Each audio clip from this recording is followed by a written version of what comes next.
What's up, Poker YouTube? Welcome back to another How to Beat Live Low Stakes video.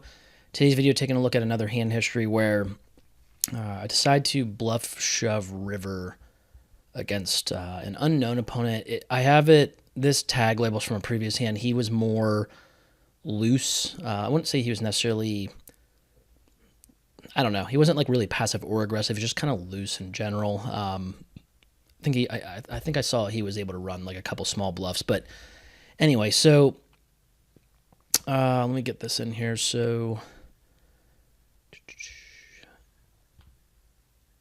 nope, I want to go back. He's going to limp. Okay, so we had a couple limps from out of position, and I raised to 25. This is a 1-2 game. We like to use larger sizings, and we talk about that why over at archcitypoker.com, so come visit us over there. But I do raise to 25 with 7-6 of diamonds. Few folds behind us, and one caller from our main villain in the hand. So flop is going to come, or I'm sorry, not 7-6, 7-5-3, rainbow. Okay, so our opponent checks. SPR is a little bit less than 4. And this is a spot where our bread and butter strategy in the single raise pots is to generally bet smaller with range in position, just simply because we're allowed to do that. Against the limp callers, we just are pushing such an advantage that we're able to go smaller. I bet 20, kind of rounding up there, but I bet 20. Have top pair in the gutter, have the backdoor flush draw, block, top set, top 2, etc.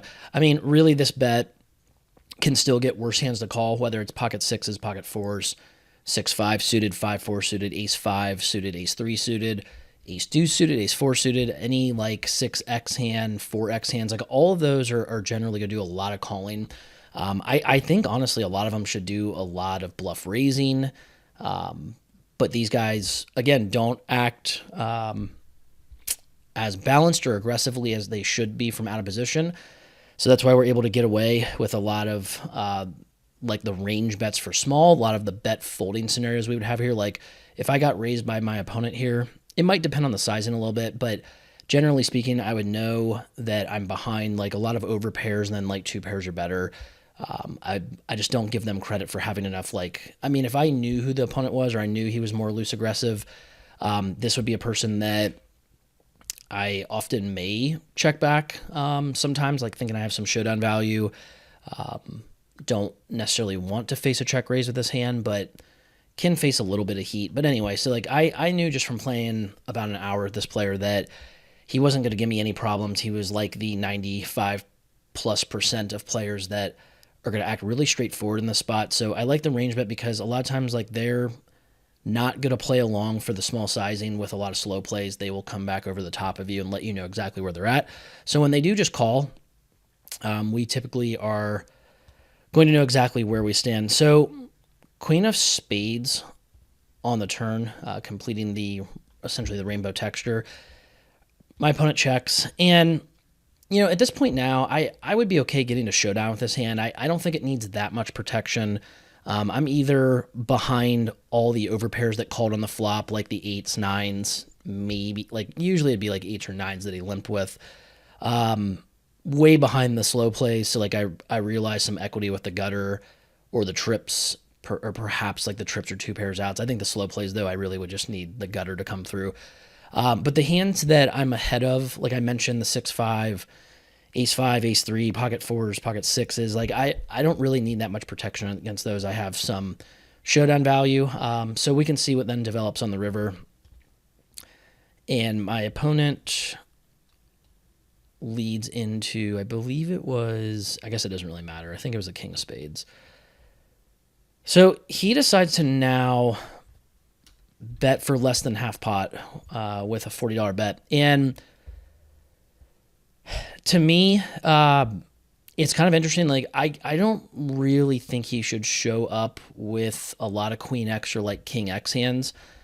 He limp called preflop, so hands like queen 10 suited or maybe king jack offsuit, those usually aren't check calling flops. Now, some players will for the small sizing with 2 overcards. I can give him some credit for that, but it's just kind of rare. Any slow plays, any 2 pairs are better. If he did river a king X hand, like I think those generally size up more often than not. The main thing I thought here is, I think a lot of you would assume that we do have some showdown value, and we do. Like if he is for some reason randomly betting with like a worse pair, turning it into a bluff. If he is bluffing with say a hand like ace 4, ace 6, maybe like 8-6 suited might be bluffing, 9-6, 9-8. Those are all possible. I felt that this was actually a decent spot though to just shove, because we can definitely rep some king X or better hands played at this point. Like this looks like a lot of ace king as played. The main thing here is I don't think it really matters in these stakes what I'm trying to rep.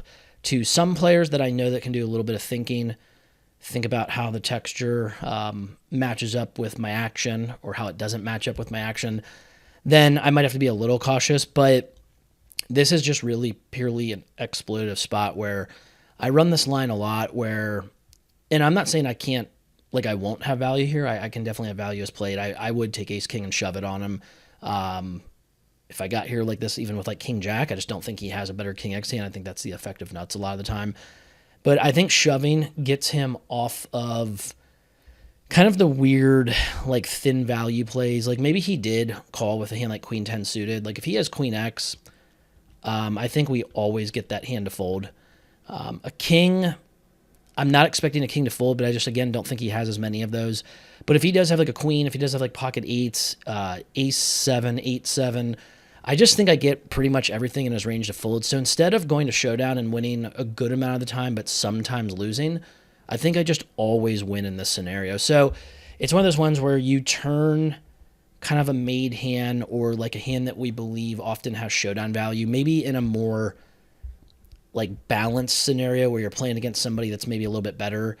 We wouldn't take as many of the showdown bound hands and turn them into bluffs, because if you do that, then you just start to become a little out of whack, and it's pretty easy to play against you. But this is just, yeah, guys, purely a spot where I think you can take more marginal hands like this. And like a lot of you are saying like, well, is this more of a crying call or is it more of a fold? And they're like, the vast majority of you are not often enough thinking about raising or shoving and playing with the more aggressive strategy. So there are a lot of spots where I will make raises into players, whether it is a shove or whether it's just a raise, where, before, like a long time ago, I might have thought it's a call or fold spot, but start to think about, like, take 5 to 10 extra seconds in these spots and think if raise makes sense. Think if you can get your opponent off of the majority of their range. And I think it'll help you guys for sure increase your win rate, but it'll make you tougher to play against as well. So if there are any questions or comments, as usual, go ahead and let me know in the comment section.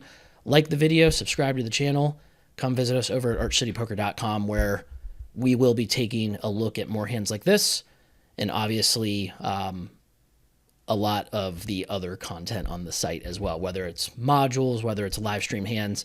We got it all over there, so come visit us over at archcitypoker.com. See you guys in the next video. Thanks.